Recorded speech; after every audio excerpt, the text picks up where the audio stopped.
Hi, everybody. Welcome into Sports Talk Chicago. My name's Jon Zaghloul. Great to have you here on BPOD TV, channel 59.3 in Roku. Big show today. The Bears have a new quarterback, and, well, it's not who you think it is, but, hey, it's better than Nick Foles. We'll talk about it in just a second. Before we get started, make sure you follow me on Twitter and Instagram at Jon Z Sports and on Facebook, Jon Zaghloul. If you want to watch more of this show, search up Sports Talk Chicago on YouTube or go to sportstalkchicago.com. If you want to watch more shows from the BPOD TV network, search up BPOD TV on YouTube. I want to start today with this. It turns out the Bears did get a quarterback.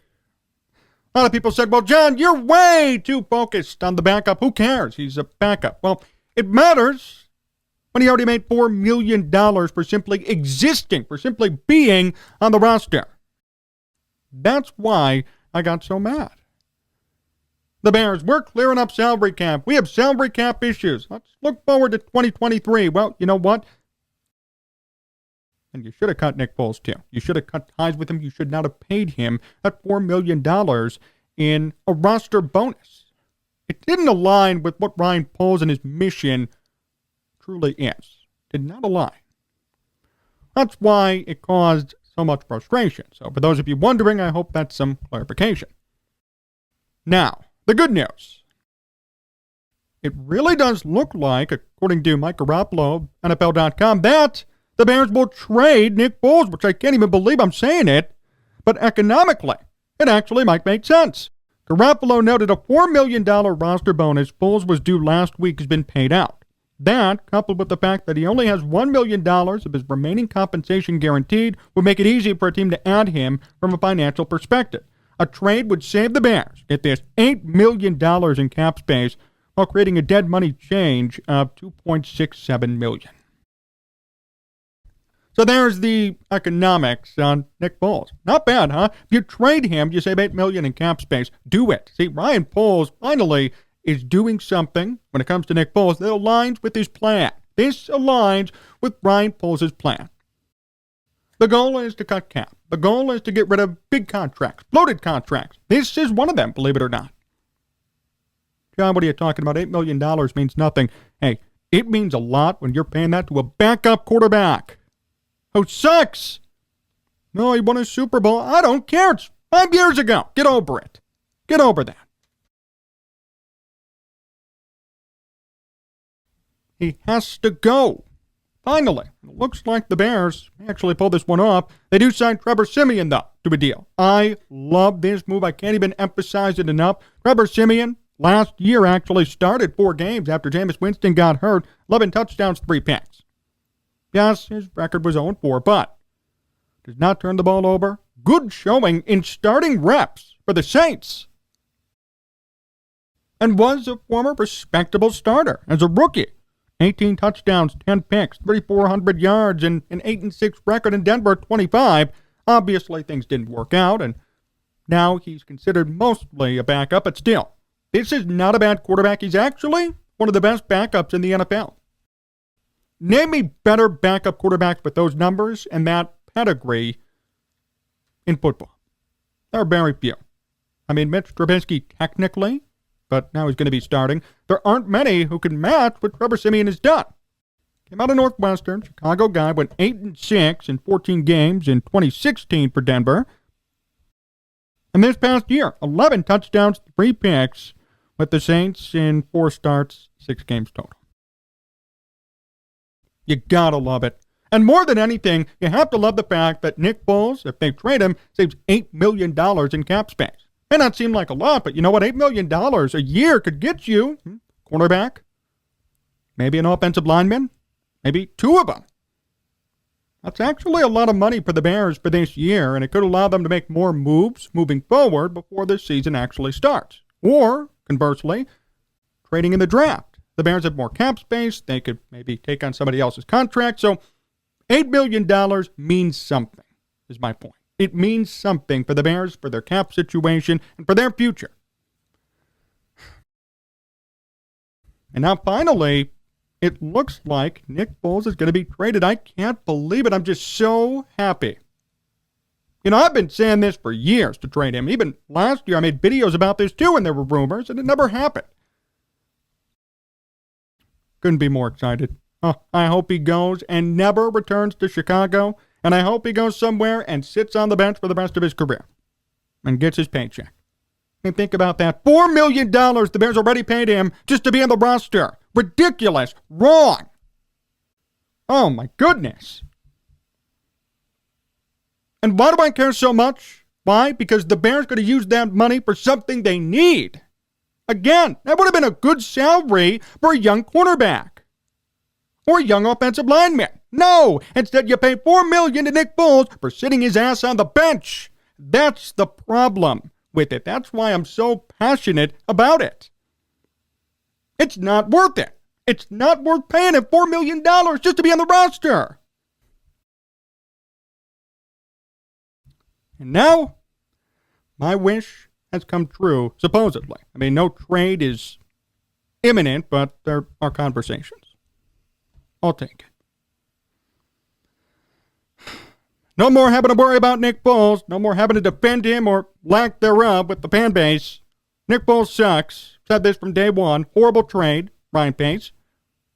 The Bears took on way too much of his contract for no reason, and they thought, out of all people, he would be a viable option to compete with Mitch Trubisky. Again, I tell you, look at this offseason. Look at who's moving. And Ryan Pace said, you know what?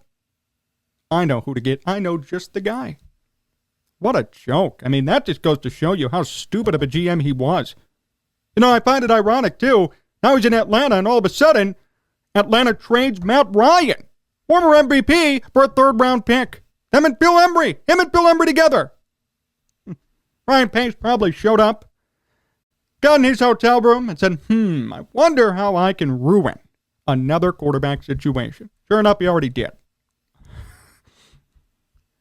NFL and media could say what they want. A third-round pick. One for Matt Ryan? Come on, that's a ripoff. Matt Ryan's the face of that franchise. 50,000-plus passing yards, MVP, almost a Super Bowl. For a third-rounder.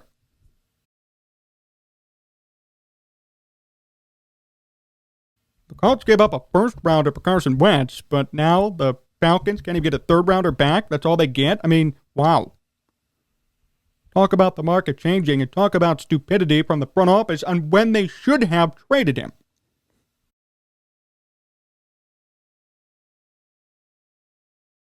You gotta love it. You're a Bears fan, you have been exposed to quarterback problems over the years. So this Nick Foles saga is nothing new. But I'm really happy. I'm so happy. This needed to be done. Oh, I hope they trade him somewhere immediately, like super quick. I hope by tomorrow morning I'm waking up and I see trade for Nick Foles. Get him out of here. Have him go back to Philly. Go ahead and take Jalen Hurts' job then. But stop messing around with what you have here. I don't even care if Justin Fields can learn from him or not. You know what? Trevor Siemian, you can also learn a thing or two from him. This guy's a winning quarterback too in Denver. Went 8-6 his rookie year. And last year with New Orleans with Sean Payton. 11 touchdowns, 3 picks. One of the best backups in the game. He's going to be 31 years old.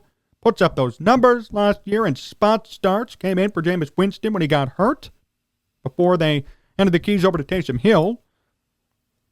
You could not get a better backup. And a good guy, too, from what I've heard.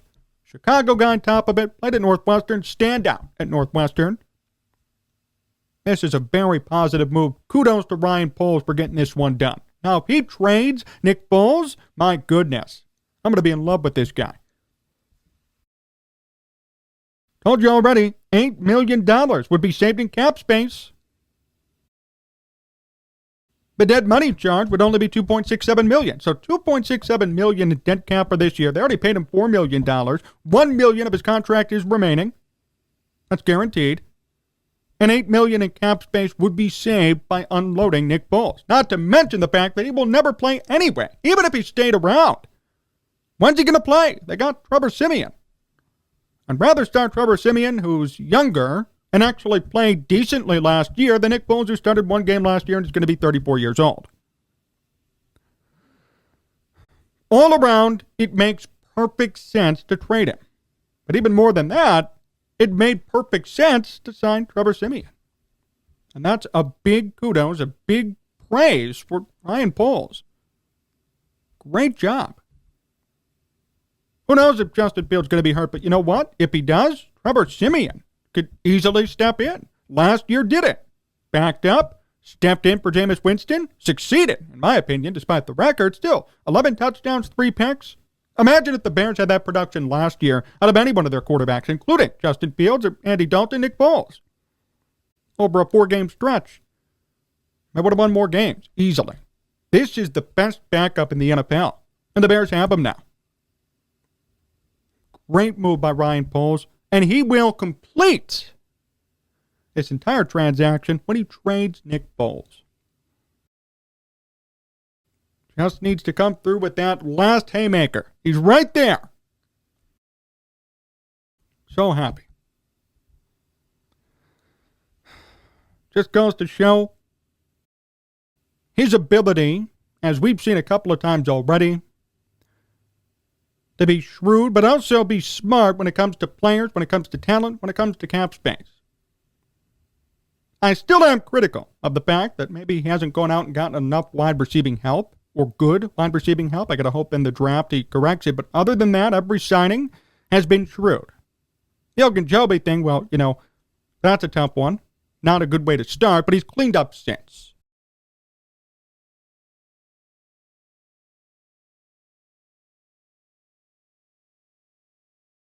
I'm so happy. I'm just so overjoyed. This guy's going to be gone. Got to throw a party. Just like when we did on here for Matt Nagy and Ryan Pace being fired. Nick Foles leaving. Another party. No more old Bears artifacts that suck. No more having to talk about it. No more having to worry about 2020. Oh, Trubisky and Foles. Who's going to be better? Who'd you side with? No more. Now, it's Justin Fields and Trevor Siemian. And yes, Trevor Siemian will be the backup. Saw a couple of comments saying, hey, Trevor Siemian's going to start now. No. That makes no sense. There won't even be a competition at all. It's going to be Justin Fields to start, obviously. And that should be right, no matter what. But Trevor Siemian is a great backup. He's proven himself a little bit in the NFL, a lot in college. 31 years old, and last year actually got real reps and performed, in my opinion. Did the best in that situation, really. Had no Michael Thomas either. I mean, he really didn't have a lot. Comes in randomly for Jameis Winston, who freakishly got hurt towards ACL. I thought did a great job considering the situation. No matter what, I'll take 11 touchdowns, 3 picks, even with the lower completion percentage. As long as you don't turn the ball over, I'm a happy guy. I got no problem with you if you never turn the ball over.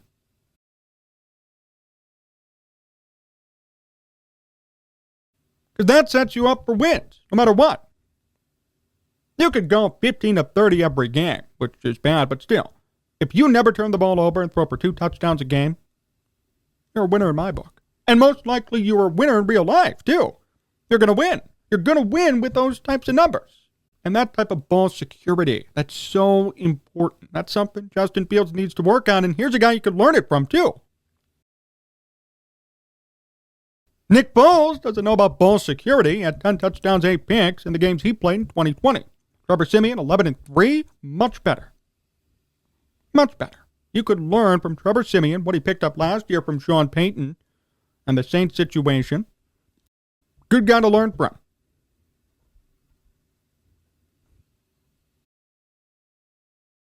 And you save $8 million, and that's the key. For whatever Nick Foles brings to the table when it comes to learning and teaching and being a mentor for Justin Fields, I'm sorry, that's a pretty damn expensive mentor. Nick Foles is probably the most expensive mentor in the NFL. $8 million. $8 million. My goodness. That's more than some coaches are making. To what? Teach Justin Fields? What's he going to teach him? How to throw picks? How to fumble the football? Come on. This is way better. Less money, younger guy, and just played last year and got real reps. Great job, Ryan Poles. Goodbye, Nick Foles. Finally. Goodbye. He won a Super Bowl 6 years ago. Get over it. It's over. Focus on the now and the present. The present Nick Foles is lucky to be on an NFL roster. He is. Anyone here an Office fan? Remember the episode in season 4 when Michael, the boss, said goodbye to his HR guy, Toby? Got a big carnival in the parking lot and did a parody of a song. Started singing, "Goodbye, Toby. Goodbye, Nick Foles. See you later. Hope to never see you again." And welcome, Trevor Siemian. Deservedly. You deserve to be here. Welcome to Chicago. Bears fans treated Chase Daniel, I would say, pretty well when he was here. Bears fans in general have an affinity with backup quarterbacks, mostly because the starter sucks. But in this case, you bring in somebody who knows his role, who's had mild success at the NFL level, and yes, could teach Justin Fields. It's a great move for everybody. And most importantly, it boosts Nick Foles for good. Thanks for watching today's show here at BPOD TV, channel 59.3 in Roku. Really appreciate the time. Remember, you can follow me on Twitter and Instagram at Jon Z Sports and on Facebook, Jon Zaghloul. You can watch more of these shows. Search up Sports Talk Chicago on Apple Podcasts, Spotify, YouTube, and sportstalkchicago.com. And make sure you tune in here every night at 10:30 on BPOD TV. So long, everyone.